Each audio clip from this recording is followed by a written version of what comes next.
In today's news, BVI residents are being warned not to use romaine lettuce yet again. BVI Tourist Board hosts a guest experience training. Governor Bryan is about to legalize recreational marijuana in the USVI.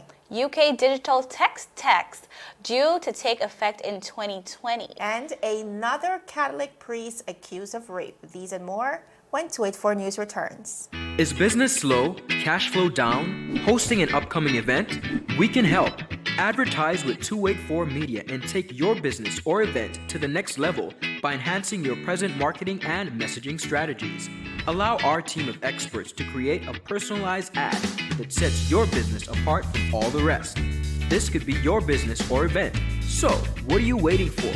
Contact our marketing team at 284media@cctbvi.com. Advertising with us works.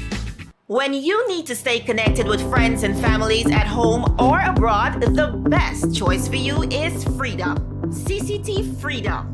With the lowest rates in the market, our Freedom plan gives you unlimited calls and texting. Plus, our Freedom One package includes 10 gigabits of super fast unlimited LTE data and unlimited calls to the BVI, USA, USVI, Canada, Puerto Rico, and UK lines.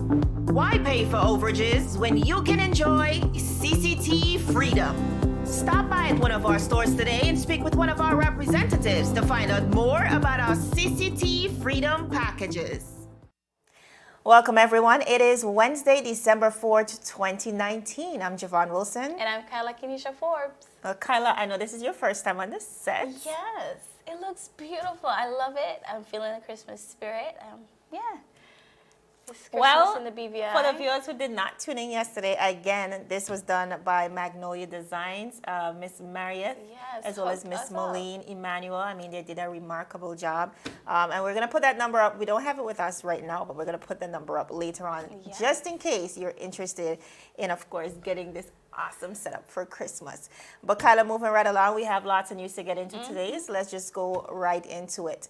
The British Virgin Islands Environmental Health Division has issued a health advisory against the use of romaine lettuce from Salinas, California, USA. This applies to whole heads of romaine, organic romaine, hearts of romaine, romaine in salad wraps, and packages of pre-cut lettuce and salad mixes which contains romaine, including baby romaine, spring mix, as well as Caesar salad.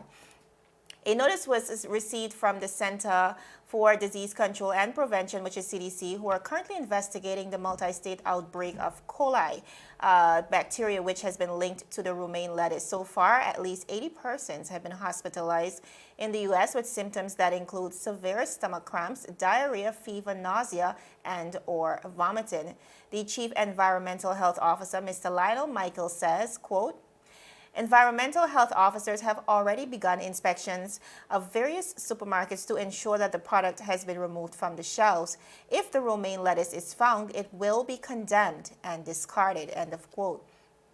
The Environmental Health Division, acting on the CDC alert, is advising local retailers as well as restaurants to cease the sale of romaine lettuce. Persons are further advised to contact a healthcare or medical provider if the product has been consumed and they show any sign or symptoms of illnesses with after effects. For other questions or concerns, you are encouraged to contact the Environmental Health Division at 468-5110. Again, that number is 468-5110.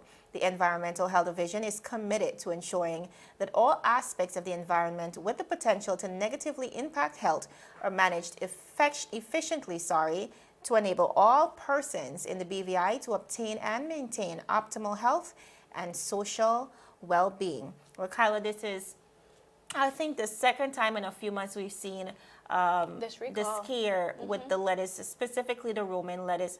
But it really brings into question the BVI and our lack of food security and the fact that we're importing 70 to 90% of our foods from the mainland. So essentially whatever happens up there, whatever affects them will affect us. Absolutely, it trickles down. And so it's really time for us to consider, and not just consider and say it, but really revitalize the agricultural industry in the BVI, because I mean, it's high time. Agreed. in effort to prepare frontline personnel in the British Virgin Islands for the approaching tourism high season, the British Virgin Islands Tourist Board and Film Commission recently concluded FCCA customer service workshops. The workshops were a collaboration between the BVI Tourist Board and the Ministry of Transport, Works and Utilities. Approximately 180 persons attend the workshops. Professionals from different facets of the tourism sector, including customs, immigration, port authority, wait staff, mixologists, tour guides, housekeeping staff, store owners, clerks, and cashiers attend the workshops. The British Virgin Islands, Tourist Board and Film Commission continues their efforts as they host a series of guest experience workshops starting today, December 4th, and continues on the 5th, 6th, and the 9th. Each session will be an hour and a half long, which will be facilitated by trainers from the world-leading Disney Institute alongside BVI certified Disney Master Trainers. Registration is still open and interested persons may contact Miss Natalie Penn at npenn@bvitourism.com or telephone 852-6020 or 852-6021. Director of Tourism Sharon Flax Brutus, when commenting on the workshop, said, "If we are to be a world-class destination, it is a worthwhile investment to have our human resources trained and developed by the best. We aim to ensure that our human resources are ready for what we hope will be a busy season for cruise, land-based, and charter guests. It was also strategic to open the training to non-traditional hospitality frontline personnel because we feel for us to sustain growth in tourism, we must provide excellent service throughout the territory to inspire repeat guests and attract new guests." I definitely love this. This is something that's been needed for a long time, and I'm glad that the Tourist Board has invested in such workshops. They continuously do this, Kyla, with industry professionals as well as all the other persons involved in the industry. We have to remember that tourism is, sometimes I call it the crutch because, of the constraints to the financial sector right now, but essentially it is the territory's bread and butter. Yes. And so it's very important that we understand that like every other industry, there's a science to it. And customer service is not automatic. So I really love that Agreed. right. It's not automatic. This is something you learn. I mean, some people are genuinely nice. But when you have an industry that has to sustain your economy, you, like Ms. Fax said, Ms. Bruder said, you have to make the investment. Yes, and I like that they are including others from around the territory because really and truly tourists come into contact with many persons. So it's not just the taxi drivers, it's not just the hotel personnel, but it's everyone. It's everyone else. Everyone it's the common needs man. to get, everyone needs to get on board. So I definitely love this initiative, Javon. All right, moving right along, viewers. Governor Bryan is about to legalize recreational marijuana, and we've got all the details. These and more after this commercial break. Everyone looks to the future, but no one truly knows what the future holds. The number of people under the age of 20 with type 2 diabetes could increase by 49% by 2050. Let it be known that we all have a 30% chance of developing hypertension. Globally, more than 300 million people of all ages suffer from depression. More than 60,000 young adults aged 20 to 39 are diagnosed with cancer each year. Obesity leads to problems such as stroke, heart disease, and kidney failure. No matter your race, age, or color, we are all at risk. These diseases can be managed or prevented if caught early. But with the right medicine and the right doctors to keep us on a path to live a robust and healthy life, we will live well.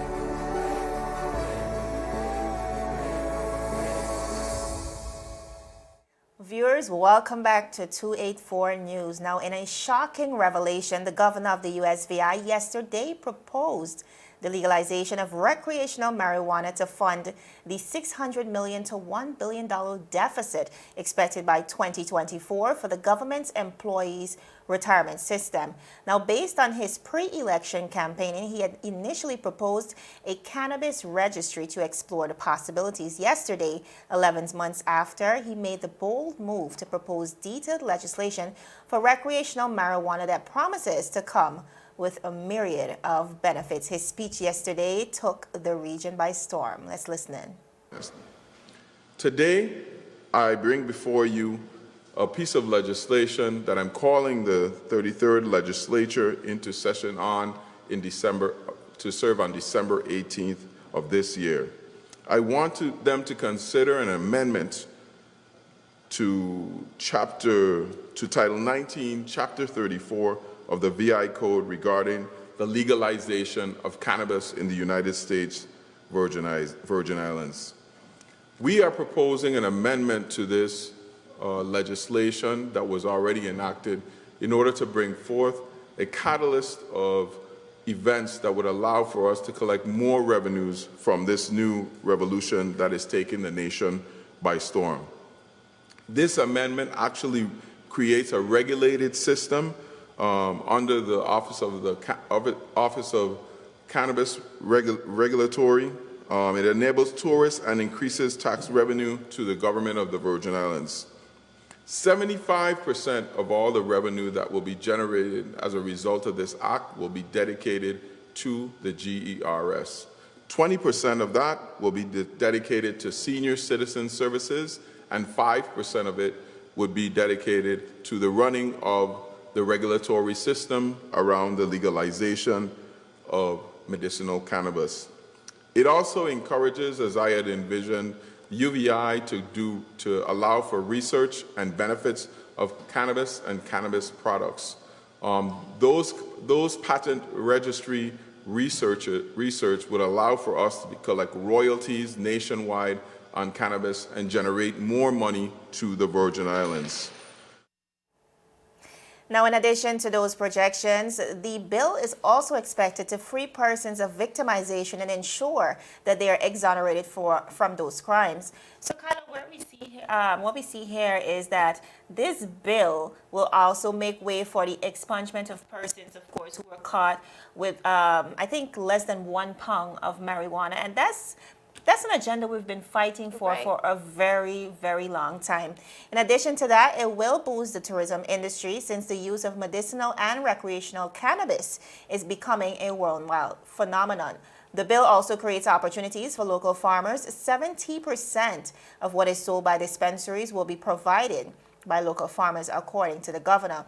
But kind of perhaps one of my favorites is how this bill really allows for the recognition of Rastafarians and the sacrament of cannabis in their way of life and religion. So now persons who may have been victimized all their life, chastised, and treated like outcasts, because we know of so many situations like these, Kyla. I personally come from a family that's half Rastafarian, and just simply traveling with my uncles or my dad, it's just, there's so much harassment attached to a simple situation like that.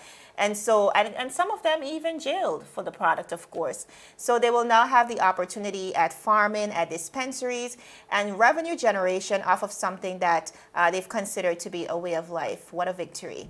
But more importantly, viewers, this will also make way for drug prevention and education in the schools, and even to the nation on the benefits, effects, and prospects of the marijuana industry. That is a conversation, for me, I think that we've shied away way too long from. So the governor anticipates, rightfully, at its peak, that this industry will reap about $20 million annually. So this will not only be extended to medicinal users once again. We see here that it will be extended to the general public. Whoever wants to use it, persons will be allowed to grow it. And so this is a big win. I think this is a step in the right direction. And definitely a tune we've been trying to, push right here locally. Yeah. Because, I feel like when it comes to marijuana, when it comes to the benefits, when it comes to the prospects, the revenue generation, I think we've we've misconstrued the industry for so long, and so many people have suffered. Right, I think it's just about time. Right, I think now we're seeing the benefits being put forward more so than it being ridiculed. Right. Yes. And I think because of the lack of education, again, a lot of persons were under the impression that this is something so bad. Nobody took time to explore it. I mean, the benefits are like amazing. I mean, when you think about health effects and how many persons have been cured, it's crazy. Why are we still here? Right. The good thing is, however, thankfully, our last speech from the throne, where we laid the legislative agenda, the Minister of Agriculture did mention that legislation is coming forward on marijuana, medicinal marijuana. Yes. So I guess we are headed in that direction. Yes. Still ahead, UK digital tech tax due to take effect in 2020, and another Catholic priest accused of rape. These and more stories when 284 News returns. When you need to stay connected with friends and families at home or abroad, the best choice for you is Freedom. CCT Freedom. With the lowest rates in the market, our Freedom plan gives you unlimited calls and texting. Plus, our Freedom One package includes 10 gigabits of super fast, unlimited LTE data and unlimited calls to the BVI, USA, USVI, Canada, Puerto Rico, and UK lines. Why pay for overages when you can enjoy CCT Freedom? Stop by at one of our stores today and speak with one of our representatives to find out more about our CCT Freedom packages. Welcome back, viewers. Despite the risk of backlash from the United States, UK Prime Minister Boris Johnson is vowing to move ahead with his own digital tech tax. President Donald Trump actually blasted France recently for its digital tax plan because he said America should be the one to take advantage of American companies.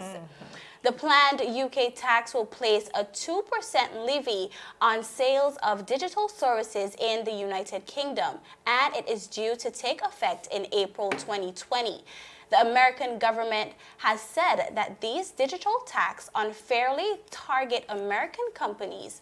Countries such as France and the United Kingdom claim that companies like Google, Amazon, and Facebook don't pay their fair share in countries where they have major business. On the digital service tax, I do think we need to look at the operations of big digital companies and the huge revenue they have in the country and the amount of tax what they pay, Johnson said Tuesday while on the campaign route. They need to make a fairer contribution, he said.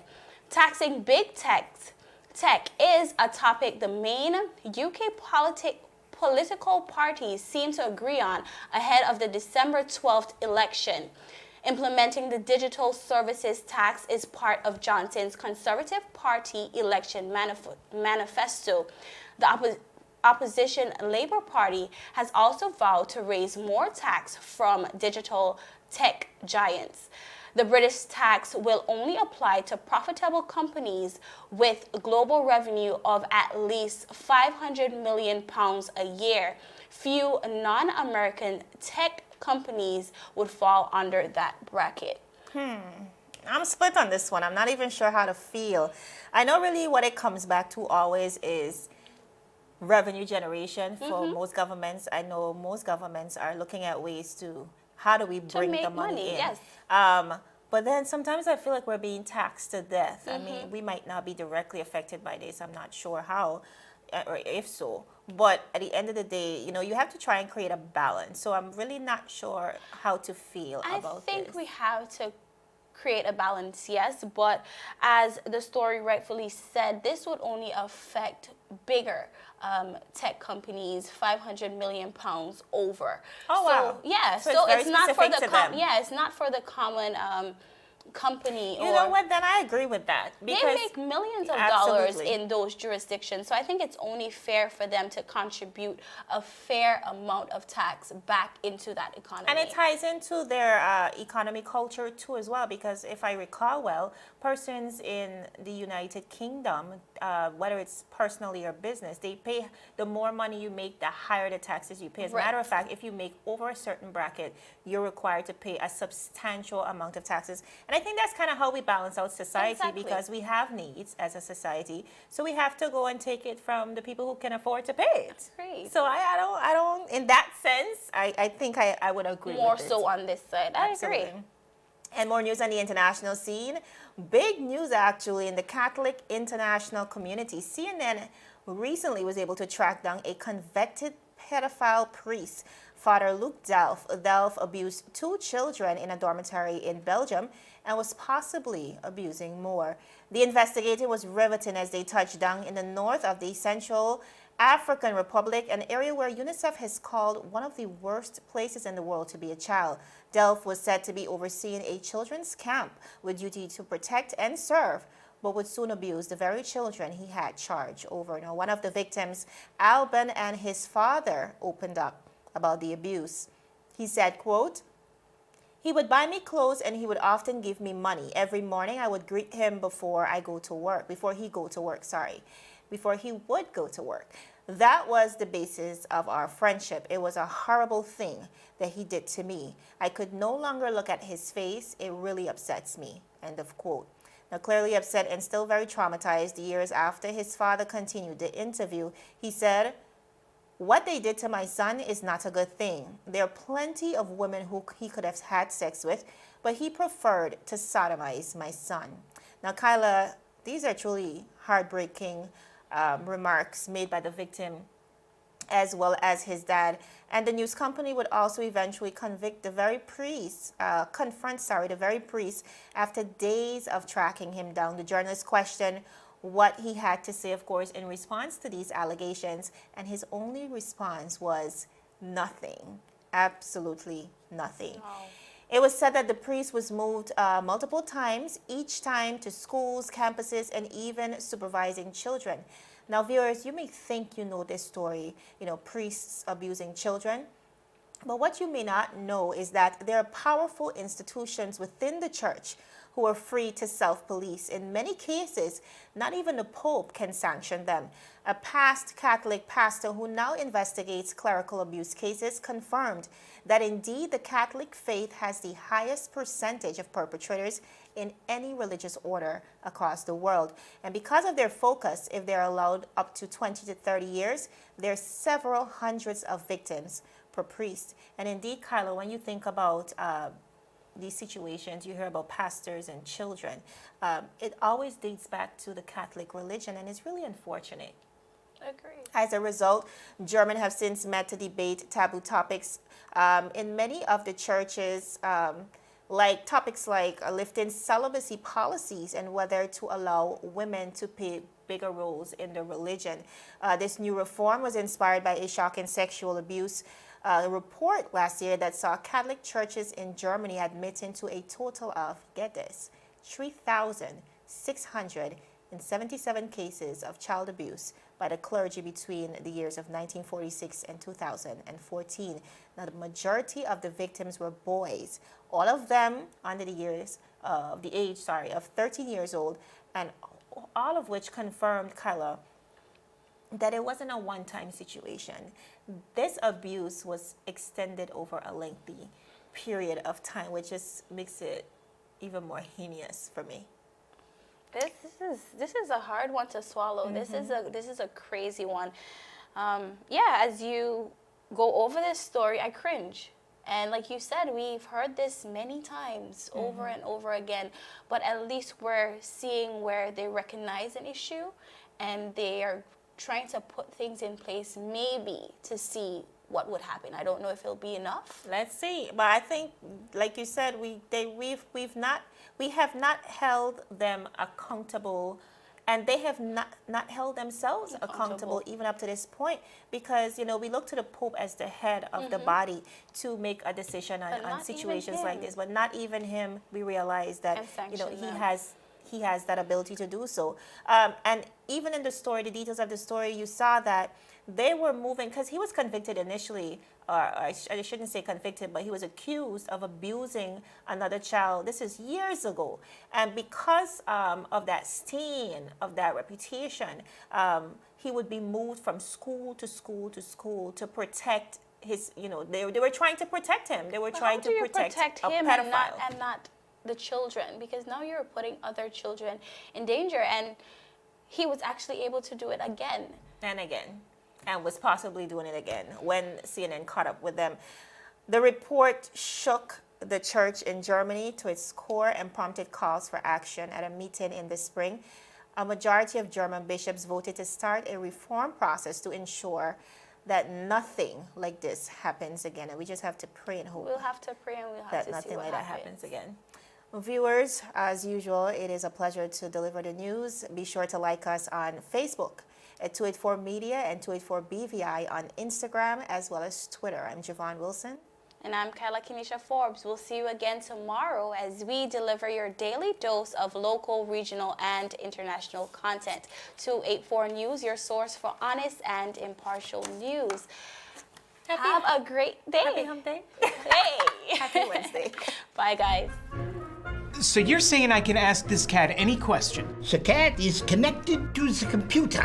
You just type in the question, it will read his mind. There the answer comes.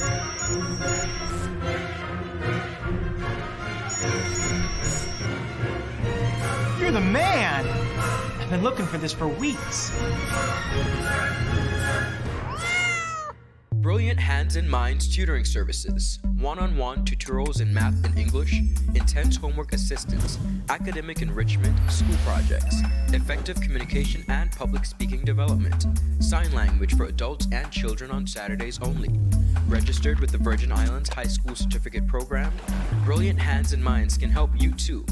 Offering intense curriculum-based training to help you or your loved ones get their high school diploma.